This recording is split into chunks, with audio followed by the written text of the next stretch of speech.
Welcome to day 4 of the Sara book reading. How are you feeling today?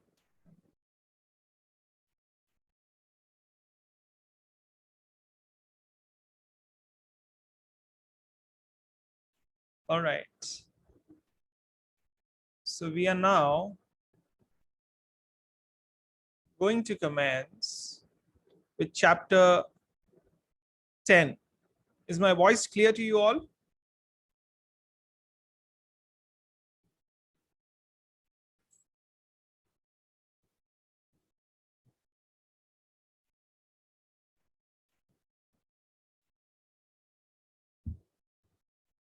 Hey, baby, do you still wet the bed at night? Sara felt angry as she watched them mocking Donald. Too shy to interfere, she tried to look away and not notice what was going on. They think they're so smart, Sara murmured under her breath. They are just plain mean. A couple too cool to be alive boys from her classroom who were almost always seen together were making fun of Donald, a new boy who had been in the classroom just a couple of days. His family had just moved into town and was renting the old rundown house at the end of the street that Sara lived on. The house had been empty for months, and Sara's mother was happy to see someone finally moving in. Sara had noticed the rickety old truck being unloaded and had wondered if the little bit of broken down furniture was really all that they had. It's hard enough to be new in town and not know anyone, but to have these bullies picking on him already, well, that was just too much. Standing there in the hallway, watching Lynn and Tommy deliberately making Donald feel bad, Sara's eyes filled with tears. She remembered the outburst of laughter in her classroom yesterday when Donald was asked to stand to be introduced to his new classmates. When he stood up, he was clasping a bright red plastic pencil box.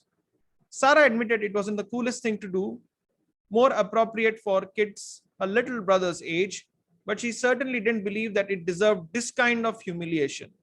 Sara realized that had been the critical turning point for Donald. Had he been able to handle that first moment differently, perhaps standing bravely and grinning back, not caring for what the rotten class thought about him, maybe things would have gotten off on a different foot. But that wasn't to be. For Donald, embarrassed and truly frightened, slumped into his chair, biting his lip. Sara's teacher had reprimanded the class, but that really made no difference at all. The class didn't seem to care what Mr. Jorgensen thought of them, but Donald surely did care of what the class thought of him.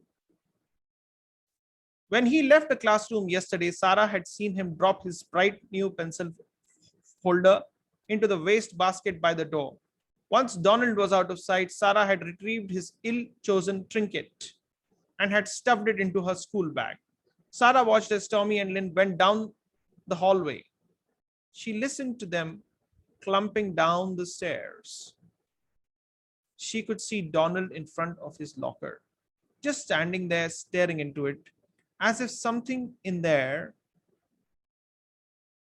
that would make things better somehow, or as if he would like to crawl into the locker and avoid what was out there.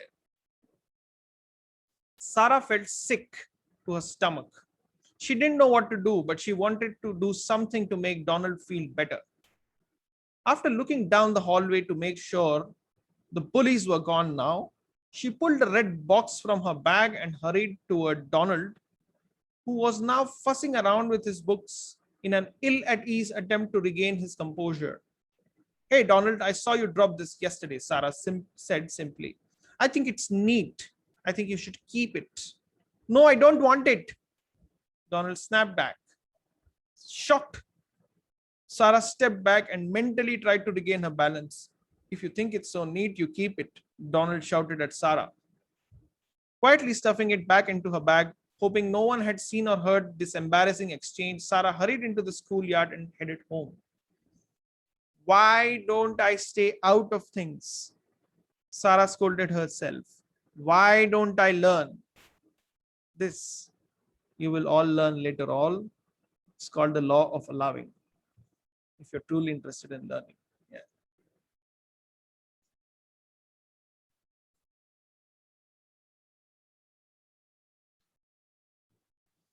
Chapter 11.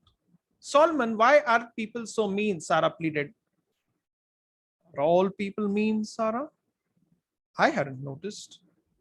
Well, not all of them, but lots of them are, and I don't understand why. How many of you feel lots of people are mean?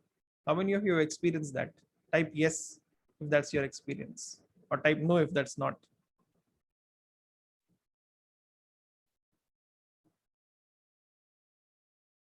Sometimes.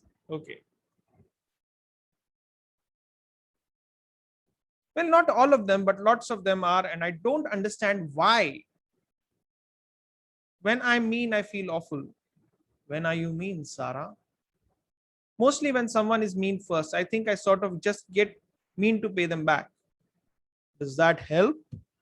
Yes, Sarah offered defensively. This is Sarah and Solomon. How so, Sarah? Does paying them back make you feel better? Does it turn things around or take any meanness back? Well, no, I guess not. In fact, Sarah, what I have seen is that it just adds more meanness to the world. It's a bit like joining their chain of pain. They are hurting, and when you're hurting, and then you help someone to hurt, and on it goes. But Solomon, who started this awful chain of pain? It really doesn't matter where it started, Sarah. But it is important what you do with it if it comes to you. What is all what is this all about, Sarah? What has caused you to join this chain of pain? Sarah, feeling rather sick to her stomach, told Solomon about the new boy Donald and of his first day in class. She told Solomon about the bullies who had seemed to find never-ending things to tease Donald about. She told Solomon about the alarming incident that had just taken place in the hallway.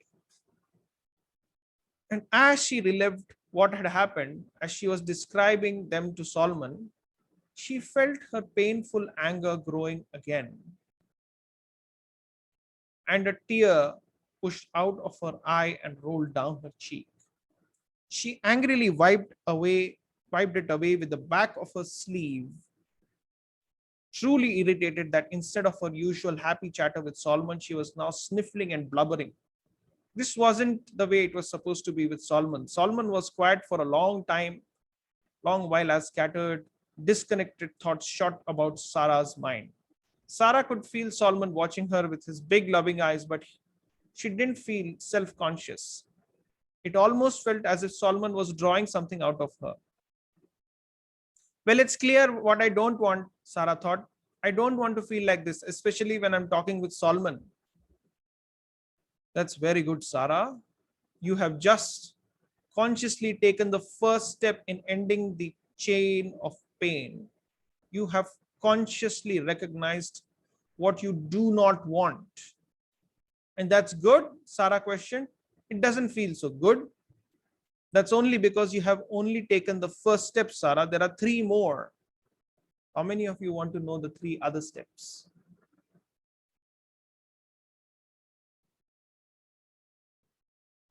What is the next step, Solomon? Well, Sarah, it isn't hard to figure out what you don't want. Do you agree with that? Yes, I guess so. Yes, I guess I do. I mean, I think usually I know that. How do you know that you're thinking about what you don't want? I can sort of tell. You can tell by the way you feel, Sara. When you're thinking about or speaking about something that you don't want, you always feel negative emotion. You feel anger or disappointment or embarrassment or guilt or fear. You always feel bad when you're thinking about something you don't want. Sara thought back over the last few days during which she had experienced more negative emotion than usual. You're right, Solomon. I've been feeling more of that this week, watching those boys being mean to Donald. I've been so happy since meeting you, Solomon, and then so mad about them teasing Donald. I can see how the way I feel has to do with what I'm thinking about. Good, Sara. Now let's talk about step 2. Whenever you know what you don't want, isn't it rather easy to figure out what you do want? Well, Sara trailed off, wanting to understand but still unsure. When you're sick, what is it that you do want? I want to feel better, Sara replied easily. When you don't have enough money to buy something that you want, then what do you want? I want more money, Sara replied. You see, Sara, that is step 2 of breaking the chain of pain. Step 1 is recognizing what you don't want. Step 2 is deciding what you do want. Well, that's easy enough, Sara said, beginning to feel better. Step 3 is the most important step. Now, listen carefully, all of you. And it is a step most people miss altogether. Step 3 is this: once you have identified what it is that you do want, you must make that feel real. You must talk about it, talk about why you want it, describe what it would be like to have it, explain it, pretend it, or remember another time like it. But keep thinking about it until you find that feeling place. Continue to talk to yourself about what it is that you do want until you feel good. As Sara listened to Solomon, actually encouraging her to spend time on purpose, imagining things in her own mind, she could hardly believe her ears. She had gotten into serious trouble for that very thing on more than one occasion. It seemed that what Solomon was telling her was exactly opposite of what her teachers in school were telling her. But she had come to trust Solomon, and she was certainly willing to try something different. Their way obviously wasn't working. Why is step 3 the most important step, Solomon?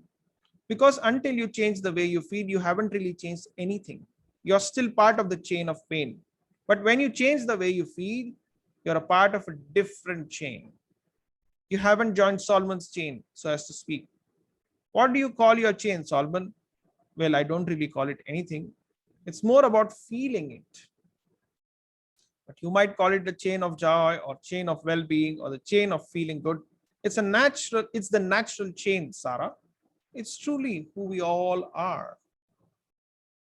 Well, if it is natural, if that's who we all are, why aren't more of us feeling good more of the time? People truly want to feel good, and most people want very much to be very good. And it is a big part of the problem. What do you mean? How can wanting to be good be a problem? Well, Sara, people want to be good, so they look around them at the way others are living in order to decide what is good. They look at the conditions that surround them and they see things that they believe are good and they see things that they believe are bad. And that's bad. I don't see what's bad about that, Solomon. What I've noticed, Sara, is that as they are looking at the conditions, good ones and bad ones, most people aren't aware of how they are feeling. And that is what goes wrong for most of them. Listen carefully. Rather than being aware of how what they are looking at is affecting them in their quest for goodness, they keep searching out badness and try to push that away. The trouble with that, Sara, is that the whole time they're trying to push away what they think is bad, they have joined the chain of pain. And of course, no manifestation can happen from the chain of pain. People are much more interested in looking at and analyzing and comparing conditions than they are aware of how they are feeling. And often the condition drags them right off into the chain of pain.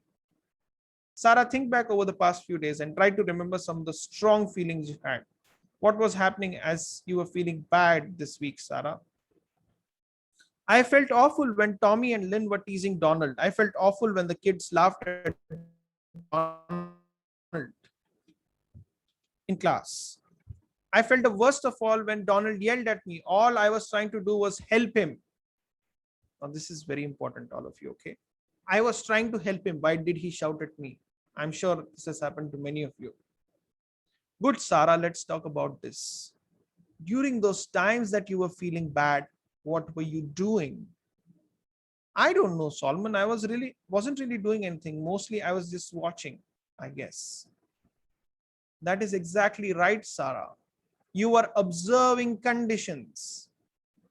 But the conditions that you were choosing to observe were the kind that make you join the chain of pain. But Solomon, Sarah argued, how can you not see something that's wrong and not feel bad when you see it? That's a very good question, Sarah. And I promise you that in time I will answer it fully for you. And that it's not easy to understand this all at once. I know it's not. And the reason that it's difficult to understand at first is because you have been trained to observe conditions, but you have not been trained to pay attention to how you feel while observing it. And so the conditions seem to control your lives. If you're observing something good, you have good feeling response. And if you're observing something bad, you have a bad feeling response.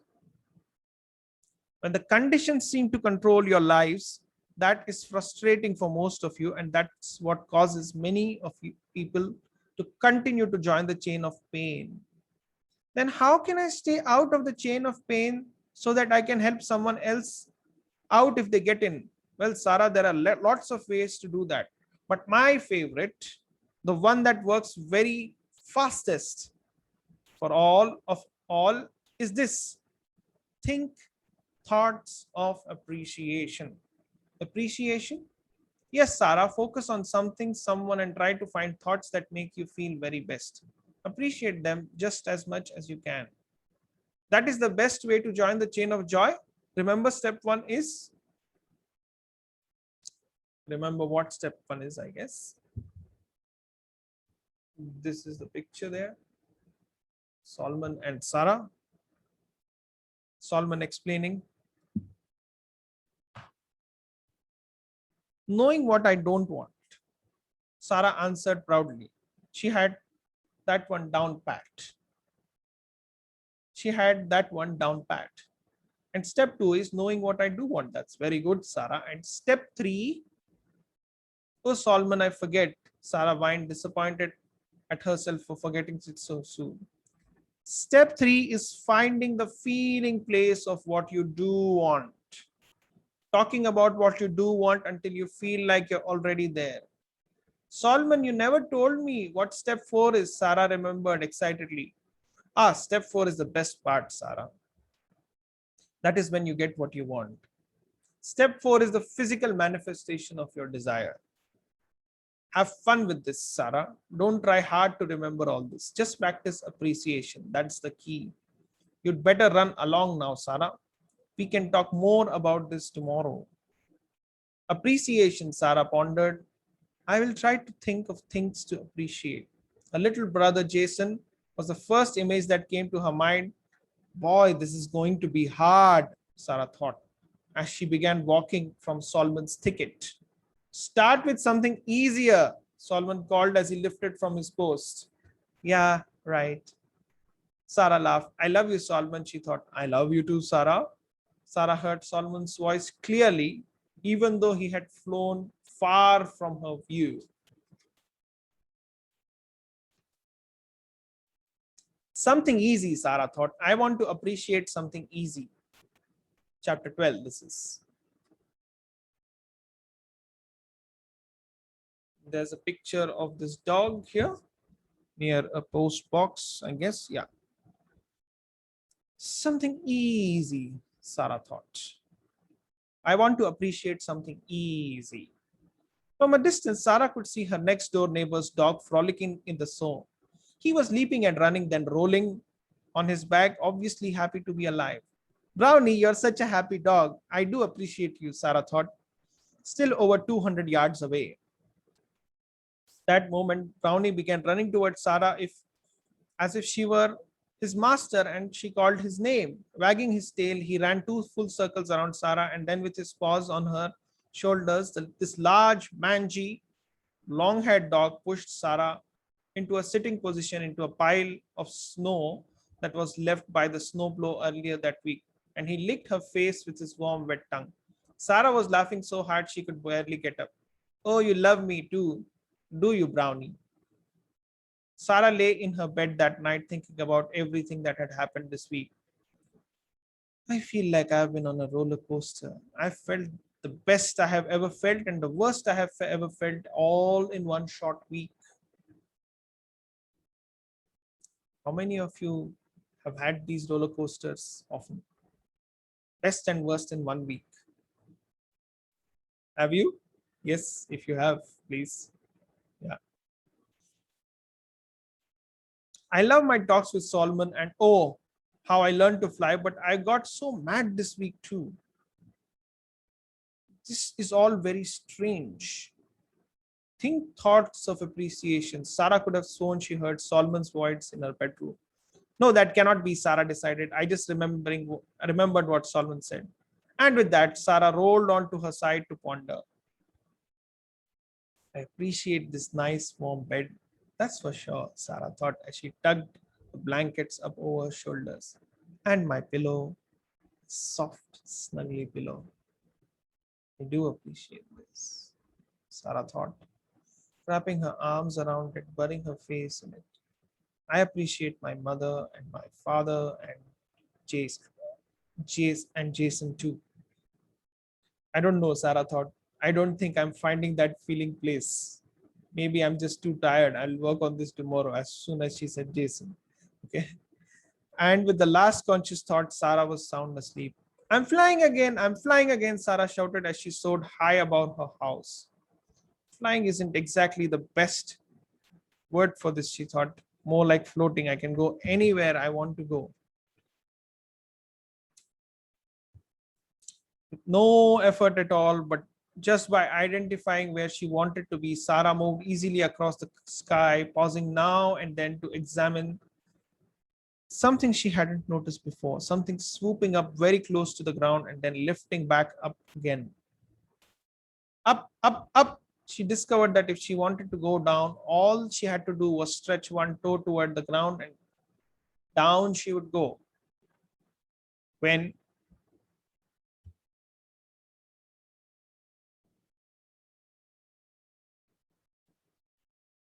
When she was ready to go back up again, she looked upward and she would go. I want to fly forever and forever, Sarah said. Let's see, Sarah puzzled. Where should I go now? Sarah moved a long way up over her little town, seeing lights blinking off here and there, as family after family, house after house settled in for the night. It was beginning to snow very lightly, and Sarah thrilled at how warm and secure she felt floating about in the middle of the night in her bare feet and flannel nightgown. It's not cold at all, Sarah noticed.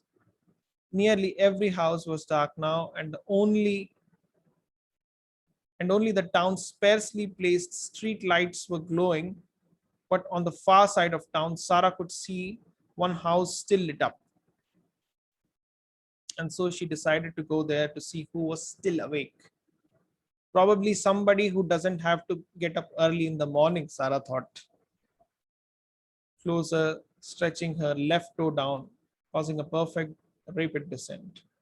She dropped down to the small kitchen window, glad that the curtains were open and she could peek inside.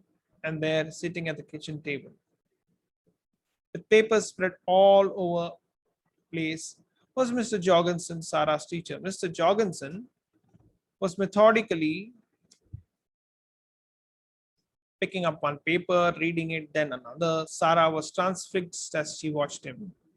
He seemed to be so serious about whatever he was doing. Sarah began to feel a little bit guilty spying on her teacher like this, but at least this is the kitchen window, Sarah noted, not the bathroom or the bedroom or something private like that. Now, Mr. Jorgensen was smiling, seeming to really enjoy what he was reading. Now that he was writing something on it, and then suddenly, Sarah realized what Mr. Jorgensen was doing. He was reading the papers Sarah's class turned in at the end of the day. He was reading every single one of them. Sarah had often found something scrawled on the top of the back of the papers he had returned to her, and she had never appreciated it much. You just can't please him, Sarah thought many times as she read his scribbled notes on the papers. But watching this man reading and writing while almost everyone else in town was asleep left Sarah feeling strange. She felt almost dizzy as her old negative perspective of Mr. Jorgensen and her new very perspective of Mr. Jorgensen sort of had a collision. Wow, Sarah said as she looked upward, causing her little body to zoom up high above her teacher's house. All that she's doing is appreciating, no other steps, okay? A warm gust of wind seemed to come from inside Sarah, wrapping all around her body and giving her goosebumps on her skin.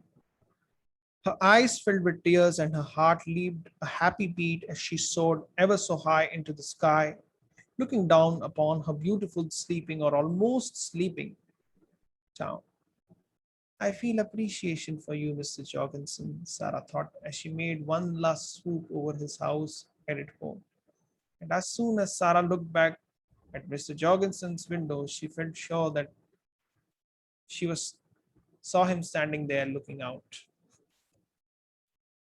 Do we continue with chapter 13? More appreciation? All right, great. Hi, Mr. Matson, Sarah heard her own voice ring out as she crossed the Main Street bridge on her way to school. Mr. Matson looked up from under the hood of the car he was working on.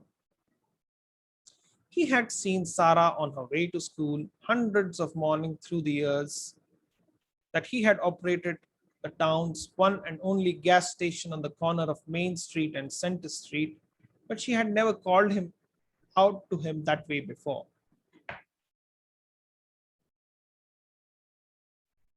He really didn't quite know how to respond, so he sort of waved in Sarah's direction because she had never called out to him that way before. In fact, most people who knew Sarah were beginning to notice startling differences in her usually introverted behavior. Instead of looking down, watching her feet,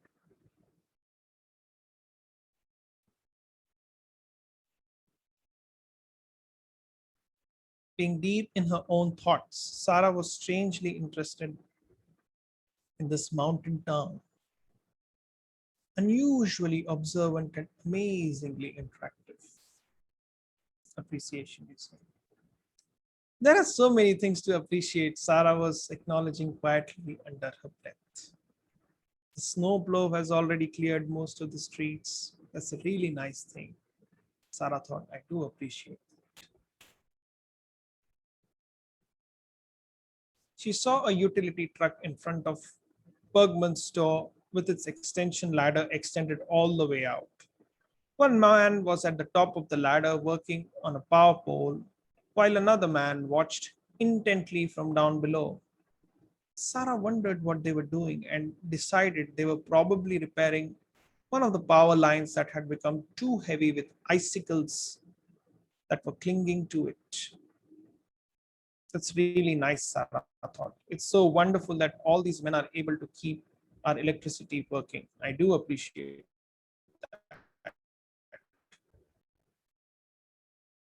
School bus filled with children rounded the corner as Sarah walked into the schoolyard. She couldn't see any of their faces because the windows were all fogged up. but she was very familiar with the routine.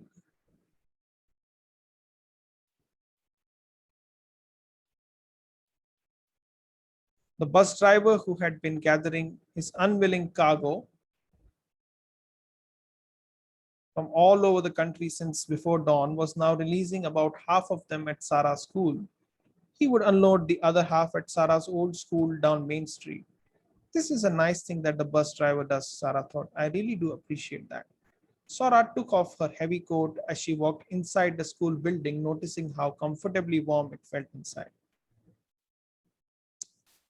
I do appreciate this building, the furnace that keeps it warm, and the janitor who tends the furnace. She remembered watching him shoveling chunks of coal into the bin that would feed the fire for a few more hours. And she had seen him removing the big red clinkers from the furnace. I do appreciate this janitor who does his job to keep us warm.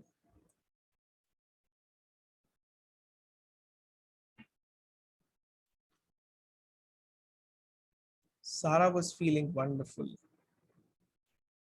I'm really catching on to this appreciation stuff, she thought. I wonder why I hadn't figured out this sooner. Hey, babyface! Sara heard a contrived, whiny voice taunting someone. The words felt so awful that Sara winced as she heard them. It was shocking to come from a place of feeling so wonderful to sickening realization that someone was picking on someone.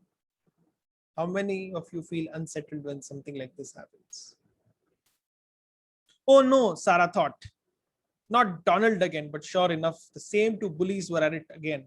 They had Donald cornered in the hallway. His body was pressed up against his locker, and Sara could see Lynn and Tommy's grinning faces only inches from his. Suddenly, Sara wasn't shy at all. Why don't you goons find someone your own size to pick on? Well, that wasn't exactly what Sara meant to say, since Donald was actually quite a bit taller than either of them. But the confidence that they seemed to gather from always running in packs left Donald or whoever they were picking on at the moment at a seeming disadvantage. Oh, Donald's got a girlfriend. Donald's got a girlfriend. The boys chanted in unison. Sara's face flushed red with embarrassment and then redder with anger. The boys laughed and moved down the hallway, leaving Sara standing there, flushed and feeling very hot and uncomfortable. That's Sara for you.